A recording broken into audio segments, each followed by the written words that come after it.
చాలామందికి ఒకసారి అధికారం వచ్చిన తర్వాత అధికారం అనుభవిస్తారు. అధికారం అనుభవించే క్రమంలో ఆ భోగాలలో ప్రజలకు దూరం అవుతారు.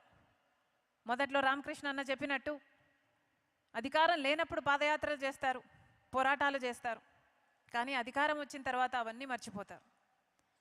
కానీ రాజశేఖర రెడ్డి గారు 5 సంవత్సరాలు ముఖ్యమంత్రి అయిన తర్వాత, సేవ చేసిన తర్వాత, అంత అద్భుతమైన పథకాల రూపకల్పన చేసి అద్భుతంగా అమలు చేసిన తర్వాత, గెలిచిన తర్వాత మళ్ళీ ప్రజల్లోకి పోవాలి అని ఉరుక్కుంటూ వెళ్ళి మనందరికీ దూరం అయ్యాడు రాజశేఖర రెడ్డి గారు.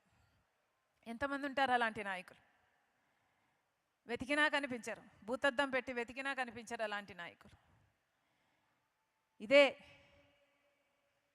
రాజశేఖర రెడ్డి గారితో, నాన్నతో నేను ఒకప్పుడు అన్న మాట, పా నువ్వు అనుకున్నంత మెజారిటీ రాలేదు కదా రెండోసారి గెలిచినప్పుడు, కారణం ఏమిటి? నువ్వు నీ ప్రజలను ఎంతగానో ప్రేమించావు, నిత్యం తప్పించావు, ఎన్నో పథకాలకు రూపకల్పన చేశావు. ఆ పథకాల గురించి మళ్ళీ ఇంటికి వచ్చి ప్రతిరోజు ఇది ఇది ఇది ఇది అని, ఇది ఇలా చేస్తున్నాం, ఇది ఇలా చేస్తున్నాం, ఈ పథకం ఇంతమందికి అందుతుంది, ఇంతమందికి లబ్ధి చేరుతుంది అని ఈ 5 సంవత్సరాలు అంత ఎగ్జైట్మెంట్తో ఇన్ని పథకాలు చేశావు, ఇంత ప్రేమించావు. కానీ ఏమైంది? నువ్వు ప్రేమించినంతగా నీ ప్రజలు నిన్ను మళ్ళీ ప్రేమించినట్టు లేరు కదా అని అన్నాను. మెజారిటీ తక్కువ వచ్చింది కాబట్టి. దానికైనా ఏమీ అనలేదు, నవ్వాడు, చిరునవ్వు, పర్వాలేదులే పాప్స్ అన్నాడు. కానీ ఆ రోజు అర్థం కాలేదు నాకు ప్రజలు ఆయనను ఎంత ప్రేమించారు అని. ఏ రోజు అర్థమైందంటే, నాన్న చనిపోయిన తర్వాత రాజశేఖర రెడ్డి గారు చనిపోయారు అని వార్త విని ఆ నిజం భరించలేక, ఆ నిజాన్ని జీర్ణించుకోలేక ఎంతోమంది 700 మందికి పైగా ఆయన వెనకాలే చనిపోయారు.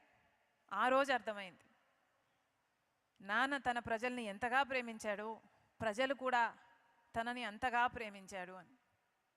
లేకపోతే నాన్న నన్ను ఎంతగానో ప్రేమించాడు, నేను నాన్నని ఎంతగానో ప్రేమించాను, అయినా నేనే బతికే ఉన్నా, మేము ఎలా బతుకున్నాం, అమ్మ నేను ఎలా బతుకున్నాం, కానీ ఇంతమంది చనిపోయారు, ఎంత గొప్ప ప్రేమ వాళ్ళది అని ఆ రోజు అర్థమైంది.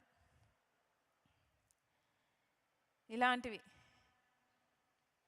అంతేకాదు రాజశేఖర రెడ్డి గారు రాజకీయంగా చూసుకుంటే ఆఖరి రోజుల్లో కాంగ్రెస్ పార్టీ అధికారంలో ఉండాలి, కాంగ్రెస్ పార్టీ అయితేనే ఈ దేశానికి మంచిది అని పూర్తిగా విశ్వసించి పనిచేసినవాడు. కాంగ్రెస్ పార్టీలో ఉన్న నిబంధత అయితే ఏమి, కాంగ్రెస్ పార్టీలో అయితే ఉన్న వర్కింగ్ సిస్టమ్ అయితేనేమి, ఆ వర్కింగ్ సిస్టంలో వచ్చే హ్యూమిలిటీ అయితే ఏమి, ఆ హంబుల్నెస్ అయితేనేమి, ఇవన్నీ కాంగ్రెస్ పార్టీతోనే సాధ్యం. కాంగ్రెస్ పార్టీ అయితేనే ఇందిరమ్మ దగ్గర నుంచి, రాజీవ్ గాంధీ దగ్గర నుంచి ఎన్నో అద్భుతమైన పేదల కోసం, సంక్షేమం కోసం, అభివృద్ధి కోసం ఆలోచన చేసి దేశాన్ని పైకి తేగలదు అని